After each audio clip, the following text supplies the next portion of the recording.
Hi guys, welcome to the vlog.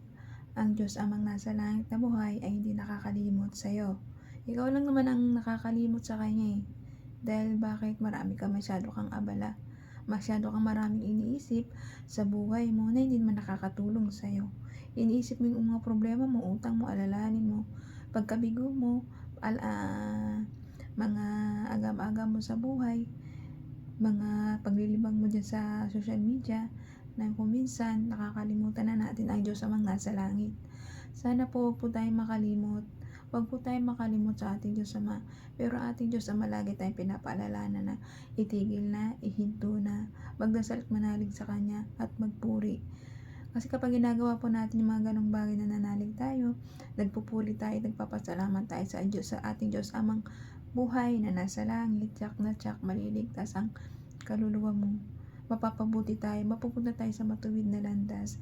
Ang gusto lang naman ng ating Diyos Ama, maging mabuti kang tao, gumawa ka ng may kabuluhan dito sa ibabaw ng mundo, tumulong, magbigay, magrespeto, magbigan tayo dito.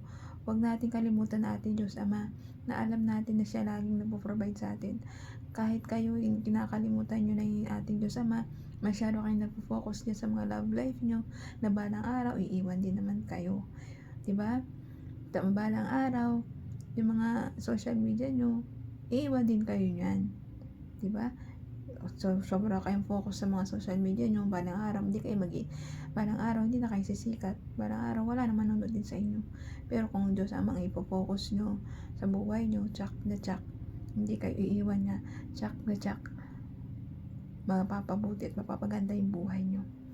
Kung iuuna nyo ang ating Diyos Ama lagi sa buhay nyo, sa pagpaplano nyo, sa pag-desisyon nyo sa buhay, lagi nyo ipapanalangin, idadalangin at magdadasal na ipasa Diyos nyo lahat yung mga plano nyo sa buhay at ang mga hinihiling nyo sa buhay, ipapasa Diyos Ama nyo lahat mga kahilingan nyo at dalangin nyo at dasal nyo at hilerin nyo para sa Kanya, tsak na tsak, maliligtas tayo at papagalingin tayo at bibigyan tayo ng tamang pangailangan natin na ating Diyos Ama. Lagi po tayo magdasal, manalig sa Kanya. Huwag po tayo makalimot, pero ang ating Diyos Ama hindi nakakalimot. Parati niya tayong wake up na, "Hoy, gising, nandito ako."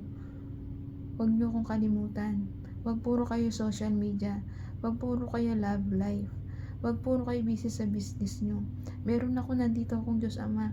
Manalig kayo, magdasal kayo na para magabayan niya tayo, para mapagaling niya tayo, para maproteksyonan niya tayo, lalo na sa mga spiritualing demonyo na pumapalibot sa atin. Once na kasi nagiging busy tayo sa ating mga trabaho, sa ating mga love life, sa ating mga social media, ayan, nakakalimutan na natin siya. Hindi mo alam na mayroon tayong Diyos Amang laging nakasubaybay sa atin at nagmamahal sa atin at inigising tayo na tama na, magdasal ka, manalig mo ng palataya para sa ating Diyos Amang buhay na nasa langit at kahit kailan hindi niya tayo kakalimutan. Ikaw lang naman ang nakakalimot eh, kaya ngayon huwag mo siyang kalimutan. Lagi-lagi ka magdasal, manalig mo ng palataya na ating Diyos Ama lang ang iyong sasambahin at wala ng iba. Kaya hanggang dito na lang advice. Ingat po tayong lahat and God bless.